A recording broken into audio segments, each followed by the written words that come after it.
Hell is thin, y'all, because we got another story from someone who claims to have met someone who may not have been human at all. This story comes from someone named Bridget. That's a pseudonym, but she said she's a scientist who's written over 300 papers. And despite this, she still had her fair share of woo-woo stuff happen, but nothing ever like this. So this took place at the Atlanta airport on February 11th, 2026, so very recently. And she was flying through Atlanta to go to Las Vegas because she was going to see the Wizard of Oz at the Sphere. And she said she's not from Atlanta, but she has been to that airport many times. She's flown over 1.5 million miles and knows that airport like the back of her hand because it just seems like she's always flying through Atlanta.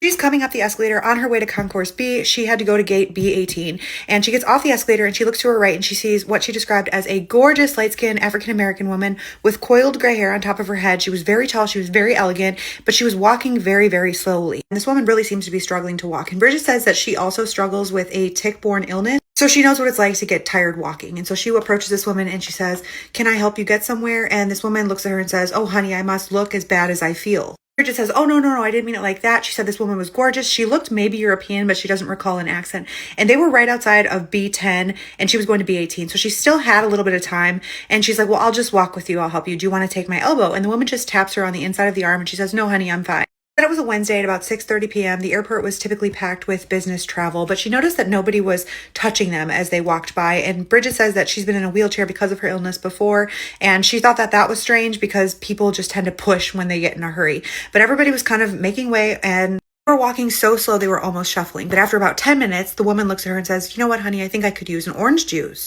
Coming up to a Starbucks anyway, so Bridget guides her to a seat and says, "You sit here, I'll go get you an orange juice from the coffee shop and I'll be right back." And she said she could still see the woman from where she was standing in the coffee shop after she entered.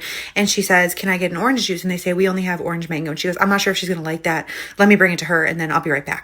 Barista kind of gives her a look and she says, "I'm just bringing it to that gorgeous woman sitting right there." And the barista says, "What woman?" And she turns and she looks and she can't see the woman anymore, but she's like, she must just be behind that column. It was no more than 4 long strides from the entrance of the coffee shop to where this woman was sitting. So she goes back over there, doesn't see the woman, and she's looking around this pedestrian-filled concourse and cannot see her anywhere. And she said, "This woman was very tall. I'm very tall." She was also stood out like a sore thumb because of how she was dressed. So I don't know where she could have gone in that time because I wasn't gone for more than 2 minutes, and she also walked very, very slowly. So she's confused. She looks at the woman who's sitting at the next chair over and she says, "Excuse me, did you see where this woman that was sitting here just went?" The woman looks at her strangely and says, "What woman?" And she says, "She's dressed like a movie star. She was just sitting right here." And the woman said, "I'm sorry, I wasn't paying any attention." So then she looks at the man who's sitting on the other side of this chair and she says, "Excuse me, did you see where the woman who was just sitting here got up to go?" And he looks at her very strangely and he says, "There was nobody sitting there." She said at this point she genuinely believed that both of those people were just in their own worlds and not paying attention, and she did not believe that this woman just disappeared into thin air. So she says, "Okay, never mind, thank you." And she goes back to the coffee shop and she brings it back and the barista's like, "What happened? Didn't she like it?" She said when he asked that question, she just had this pit in her stomach and she felt so bad that she lost this woman who she felt really needed her help. She was so bothered and concerned about this that she actually ended up going up to the gate agent. And she said that she knows that gate agents at airports are keenly aware of everyone around them for multiple reasons. And the gate agent's this tall man and she says, "Excuse me, did you see this woman who was sitting right here? She's a very striking woman. She's dressed like a movie star." We walked up to the gate together and we were walking so slowly that we were basically shuffling. And the gate agent just says, "No, I'm sorry, but I'll help you keep an eye out for her." And she says, "Yeah, I just feel like I'm going crazy. I feel like I just was talking to a ghost."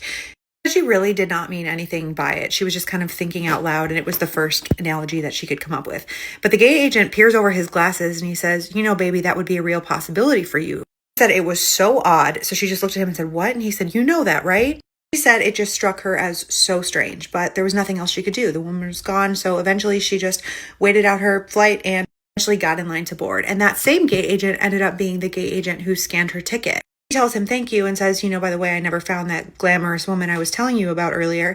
And he looks at her and he has no sense of recognition in his eyes and he says, "What woman? Who are you talking about?" He says, "You know, I came up to you and I was asking you to help me keep an eye out for that woman that I was looking for." And he says, "I didn't help you, but thank you for flying X, Y, and Z airline. Have a safe flight."